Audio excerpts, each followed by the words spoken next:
हो गया? कल जो हमारी चर्चा थी रूल्स ऑफ इंपरेटिव सेंटेंस, क्या था बेटा? Rules of imperative sentence. कल आप लोगों ने देखा कि कैसे हम लोगों ने एक वाक्य का अनुवाद किया जिसमें ऑर्डर और इंस्ट्रक्शन था। ठीक है, आज हम लोग पढ़ेंगे रूल्स 2। रूल्स 2 में कह रहा है कि if the imperative sentence expresses the sense of prohibition. Prohibition means मनाही करना। क्या होता है? हाँ, मनाही करना। मनाही मीन्स मना करना। अगर आप गलत कर रहे हैं जो सामाजिक सिस्टम में नहीं है, समाज के अंतर्गत नहीं है, if you ride bicycle on the right side, any person also prevent you there, don't ride the ride in the right side. आप सड़क पर साइकिल चला रहे हैं और दाहिने साइकिल चला रहे हैं तो लोग वहां पर, आपको कोई भी व्यक्ति हो, आपको मना कर सकता है कि आप बाएं चलाएं। यू शुड राइड नहीं your bicycle on the road in the left. क्यों? क्योंकि वहां वो जो इंस्ट्रक्शन है, वो जो रूल्स और रेगुलेशन है, जो ट्रैफिक का नियम है कि हमें हमेशा बाएं साइड में ही चलना चाहिए। So it is your duty to नहीं walk on the road in the left side because you are also safe. Correct, you safe on the road, आप वहां सुरक्षित है।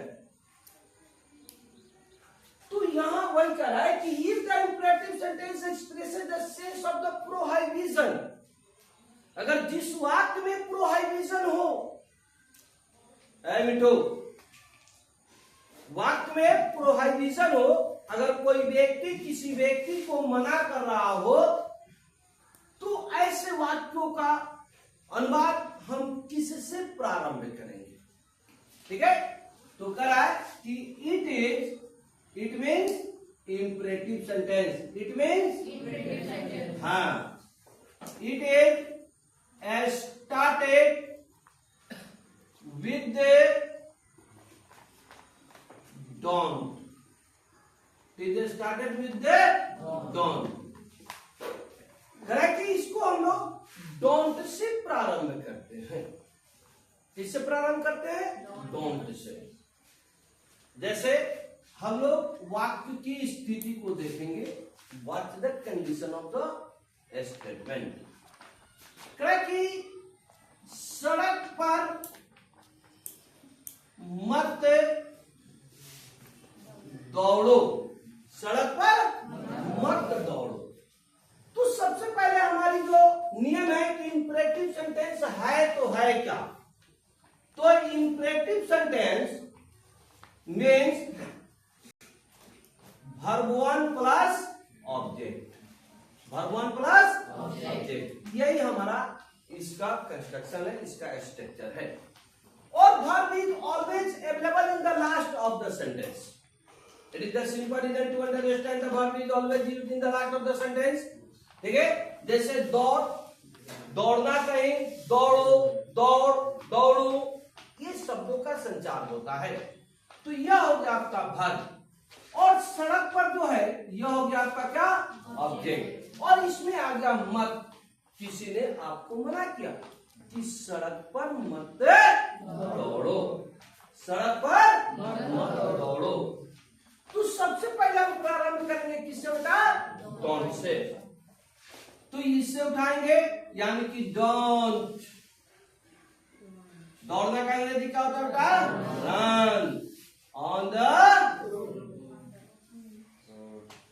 कहा जाए कि यहां एक और देखिए, यहां मत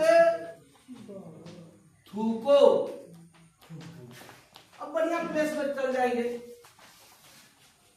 किसी मॉल में चले जाएंगे, किसी अच्छे ऑफिस में चले जाएंगे, तो वहां पर हम लोग क्या देखते हैं कि बहुत साफ सुथरी जगह होती है और प्लेस आर क्लीन, सभी जगह साफ किया हुआ है।